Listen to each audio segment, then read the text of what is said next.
diam ya, karena nanti ada waktunya untuk diskusi. Ya, Bu. Ya, Bu.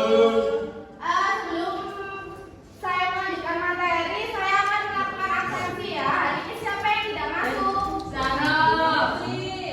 Terus siapa lagi? Sudah, Bu. Oke.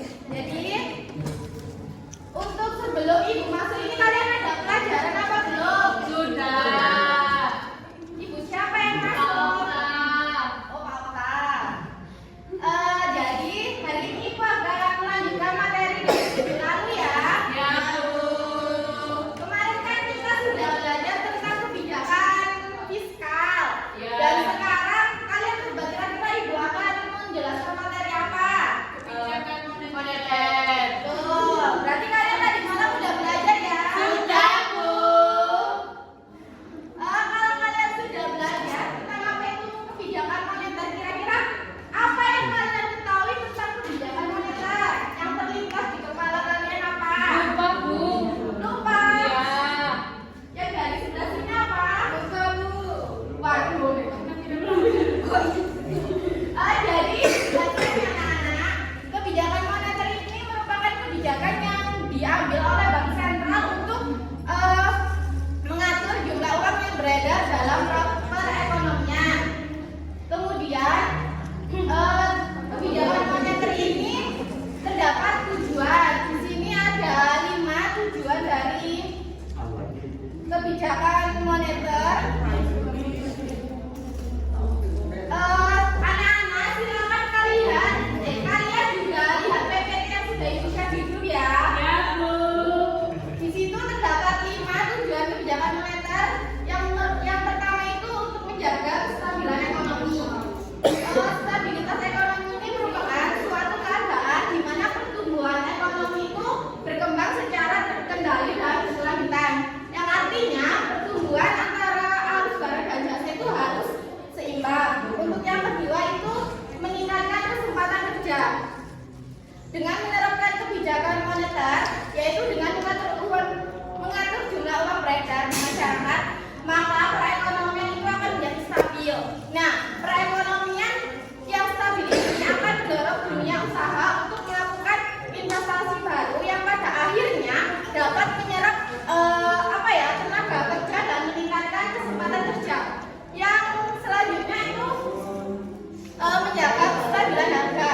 Tinggi rendahnya harga dan barang dan jasa. Anak-anak perhatiannya dulu ya. Ya, Bu. Ibu lanjutkan. Yang ketiga itu adalah menjaga kestabilan harga. Tinggi rendahnya harga barang dan jasa itu sangat mempengaruhi jalannya perekonomian. Harga yang tinggi itu dapat mengakibatkan turunnya permintaan. Nah, turunnya permintaan ini mengakibatkan turunnya produktivitas dunia usaha. Oleh karena itu, pemerintah perlu menjaga kestabilan harga barang dan jasa dengan menggunakan kebijakan moneter. Yang keempat itu ada neraca pembayaran internasional. Neraca pembayaran dapat dikatakan dalam seimbang apabila jumlah nilai barang yang diekspor dengan barang yang diimpor itu seimbang. Yang terakhir yaitu menjaga stabilitas harga dari banyaknya jumlah uang yang beredar, meningkatkan kesempatan kerja, memperbaiki posisi neraca perdagangan dan neraca pembayaran, dan jika negara mendevaluasi mata uang rupiah atau mata uang asing. Yang selanjutnya ibu akan menjelaskan tentang jenis-jenis kebijakan moneter. Di PPT yang sudah ibu share itu terdapat dua jenis kebijakan moneter ya. Ya, Bu. Yang pertama itu ada kebijakan moneter ekspansif, yaitu kebijakan moneter yang ditujukan untuk mendorong kegiatan ekonomi yang antara lain dilakukan melalui peningkatan jumlah uang yang beredar. Untuk yang kedua itu kebijakan moneter kontraktif. Kebijakan moneter yang ditujukan untuk memperlambat kegiatan ekonomi yang dilakukan melalui penurunan jumlah uang beredar. Yang selanjutnya ada instrumen kebijakan moneter. Di sini juga terdapat dua, yaitu instrumen langsung dan instrumen tidak langsung. Yang instrumen langsung ini merupakan instrumen pengendalian moneter yang dapat secara langsung mempengaruhi sasaran operasional yang diinginkan oleh Bank Sentral. Untuk yang kedua,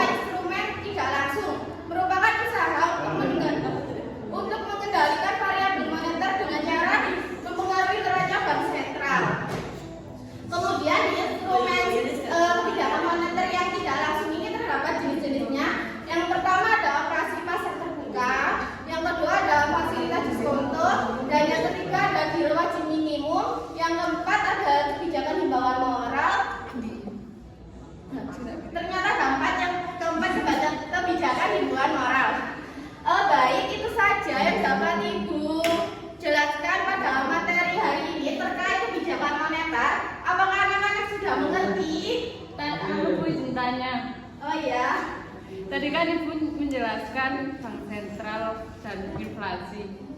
Ya. Itu seperti apa dan contohnya gimana, Bu? Kalau bank sentral itu merupakan lembaga keuangan yang mengatur kebijakan moneter untuk jalannya stabilitas ekonomi. Jadi, kalau di negara Indonesia itu tersendiri, bank sentralnya yaitu Bank Indonesia. Kalau untuk inflasi itu di mana harga dan barang itu mengalami kenaikan secara terus-menerus. Apa bisa dipahami? Bisa. Untuk yang sebelah sana apakah ada yang mau ditanyakan?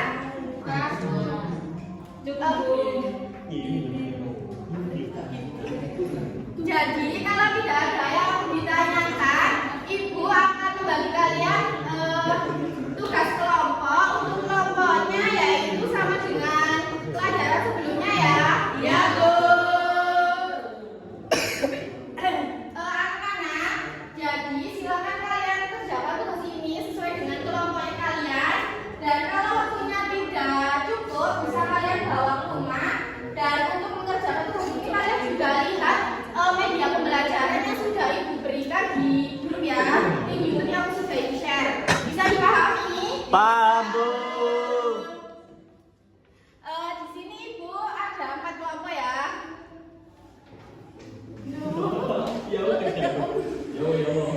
Siap.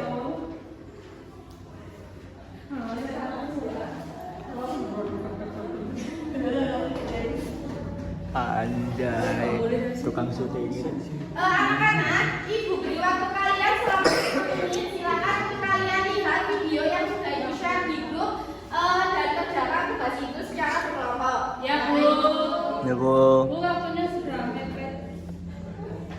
Bu mau istirahat, Bu.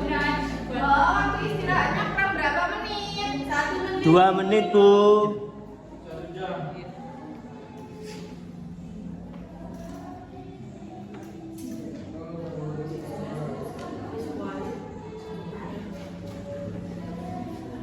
Anak-anak, apakah ada kendala waktu mengerjakan tugas dari Ibu? Bu, bingung, masih bingung. Untuk yang bingungnya itu yang mana ya? Yang nomor berapa? Itu Bu nomor. Jadi gini, ini kan materinya sudah Ibu jelaskan tadi ya. Silakan kalian lihat di PPT dan modul yang sudah Ibu berikan. Kemudian kalian juga lihat video yang sudah Ibu share. Di situ udah lengkap jawabannya. Ya, Bu. Ya, Bu. Apakah sudah selesai pengerjaannya?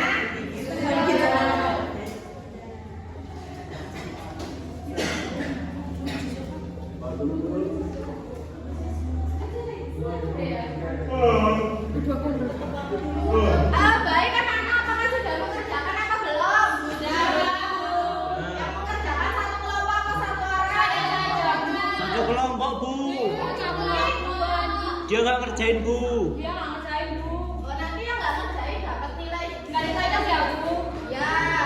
Yang nggak ngerjain nggak usah ditulis. Ya, Bu. Kalau anak-anak sudah selesai, ada yang itu nggak? Silakan kalian presentasikan hasilnya. Nanti saja, Bu. Minggu depannya ada yang habis, Bu. Lapan. Karena waktunya sudah mau istirahat ya.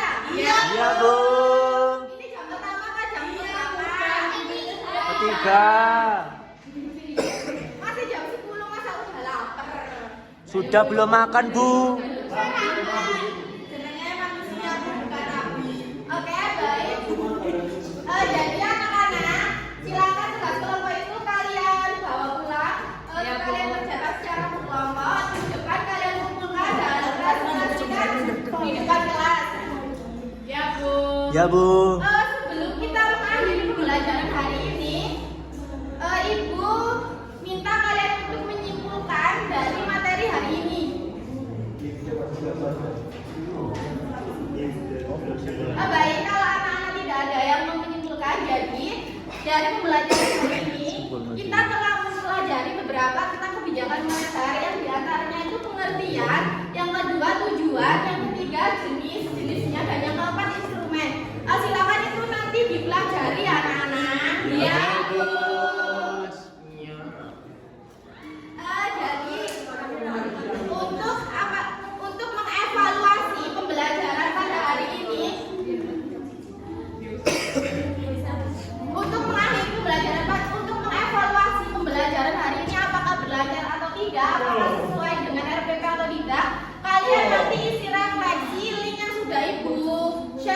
ya. Ya. Dan nanti Ibu akan memberikan kalian tugas individu berupa soal pilihan ganda dan linknya itu akan Ibu share di Yoga. Bisa dimengerti? Bisa. Baik, karena waktunya sudah habis, mungkin itu saja dari Ibu. Silakan kalian belajar dengan